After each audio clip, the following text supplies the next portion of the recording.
3 minutes de réflexion spirituelle. Chers amis, aujourd'hui vendredi saint, pendant que nous méditons sur le mystère de la passion et de la mort de notre Seigneur Jésus-Christ, j'aimerais prolonger notre méditation, réflexion sur l'évangile du 5e dimanche de Carême. Cet évangile qui nous parle de la résurrection de Lazare et qui nous a révélé un mystère profond. Il ne parle pas seulement de la mort physique, mais aussi de nos morts intérieures. À la manière de saint Ignace de Loyola, entrons dans la scène, voyons ce tombeau fermé, ce silence, ce qui semble sans vie.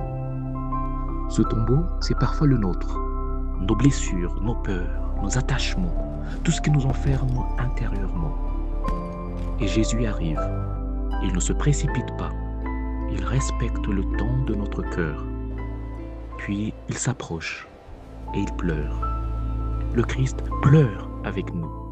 Il entre dans nos ténèbres, non pour nous juger, mais pour nous rejoindre. Et alors, il prononce cette parole. Lazare, viens dehors. Cet appel nous est adressé aussi aujourd'hui. Sors de ce qui t'enferme, sors de tes peurs, sors de tes illusions. Mais Lazare sort encore lié, et Jésus dit, déliez-le et laissez-le aller. Voilà le chemin spirituel. Dieu nous appelle à la vie, mais la libération est progressive.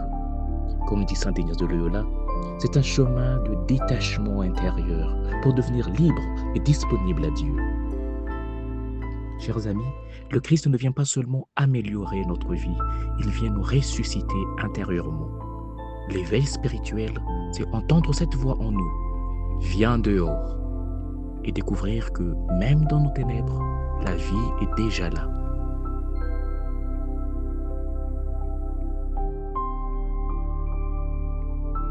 Que par le mérite de la passion, de la mort de notre Seigneur Jésus-Christ, dont nous commémorons en ces heures le séjour au tombeau, que la grâce nous soit accordée de vivre cette fin de carême véritablement comme un passage du tombeau à la vie, de l'enfermement à la liberté, de la mort intérieure à la présence vivante de Dieu. Paix et lumière en ton âme.